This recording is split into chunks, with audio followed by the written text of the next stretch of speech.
Hi friends, I am Anil. Welcome to my channel Computer Basics. We are going through programming basics. In programming basics, we are discussing regarding data types. So as in last video, I have discussed the data type theoretically. Practically, all the data is either integer or character. But in theory, when we are discussing, it is of two types: primitive, non-primitive. Primitive means built-in types, non-primitive means derived types, some extended version of this built-in. So again, built-in is numeric and character, as I told, either integer or character. Numeric is a whole number, either a whole number or real number. If it is a whole number, it is represented by int int. If it is a real number, it is represented by float, double, these data types. If it is character, represented by char. Now, when you go to non-primitive type, non-primitive means some extended versions, some derived versions of this data type. Then these are arrays, means when you need a group of elements. Suppose you need group of 9 or 10 integers, group of 10 characters. At that time, we are declaring array like this. This is in case of C, C++, Java, you can declare it. But in Python, something is different. So here, either integer array or character array you can declare. String is nothing but the character array. Now, what regarding this structure and classes? If your group of elements is same data type, then it is coming under array or string. If your group of elements is from different data type, then it is coming under structure and class. So when you are coming to Python, then all these four are not there. Okay, in Python it is very easy. There are list, tuple, set, like this. You are taking data, you are using data types. So first you make a list of elements. Now if you want to make it list, give a square bracket. For tuple, give a parenthesis. For set, give a curly bracket. Now, what is the difference between list, tuple, and set? Now, list and tuple are ordered elements. Ordered elements means like array. If you are if you want to access or print x of 5, so fifth element, sixth element of the index always started from 0. So x5 means x5 means sixth element of the list or array. Now here also you can write a of 5.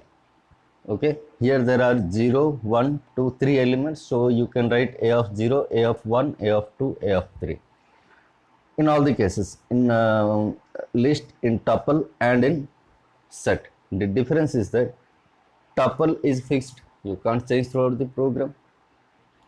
Now set, these two are ordered elements, this is unordered element.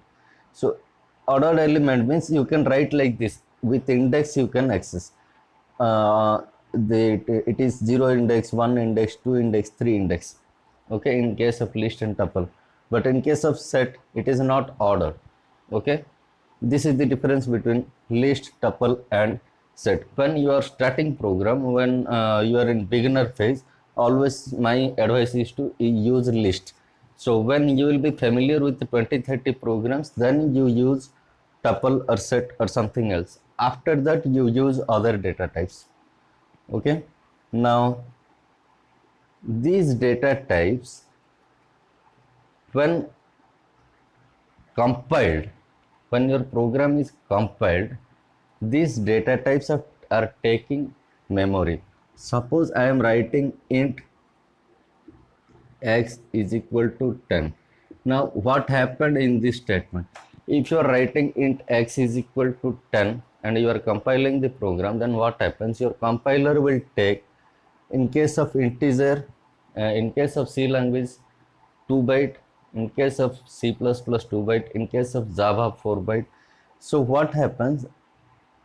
Whenever you are compiling one declaration statement, the memory for that variable is reserved in your temporary memory. To understand this, if you have gone through the basic block diagram video, then you will understand data is going from keyboard to RAM, RAM to processor. So in RAM, that is temporary memory where data is stored. During compilation, the data is stored. Okay, then how much byte it is requiring? The number of bytes or the size of the variable depends on your data type and that language. The same data type integer, in C it is 2 bytes, C++ 2 bytes, Java it is coming 4 bytes. So it depends upon the language that how much byte it is taking for that particular data type. Okay, according to that size, the range is fixed. It means in 1 byte you can store maximum 8 bits, 8 zeros to 8 ones. Okay, so if you will calculate the binary numbers 8 ones, it will be around 255. So 255 means maximum 255 elements you can keep there. 256 elements you can take. So what are the values? From minus 128 to plus 127. Total 256 elements you can take in that particular range. So coming to byte data type of Java, it is representing integer. Its size is 1 byte. 1 byte means 8 bits. In 8 bits maximum minus 128 to plus 127. Within this range you can take a number. So same, if you are taking integer, it is 4 bytes. So what happens? 32 bits are there. 8 into 4, 32 bits. So 32 ones you can store. So convert the 32 ones binary number into decimal number, you will get the maximum range 0 to that. If it is side, then negative 50% it will come to the negative scale, 50% it will come to the positive scale. Like here in 1 byte, total 256 numbers, minus 128 to plus 127. In between 0 is there. So like that, the range is fixed. So in memory, when you are declaring the variable in memory, it is stored and some memory is reserved for that particular variable. Now, when you are declaring these variables in C, C++, Java, explicit declaration is required, but in Python, explicit declaration is not required. For example, if you want to declare int x equal to 10, no need to write int x equal to 10, direct you can write x equal to 10. So if you are writing x equal to 10, automatically your Python compiler will take 10 as integer and it will store it in x. If you want to know the type of the x, then you can write print type function, type x. So this is to know the particular data type of this element. Like that you can assign any character, any string, anything you can assign. Okay, explicit also allowed, but it is not required. Clear? In some programs it might be required. We will see during programming.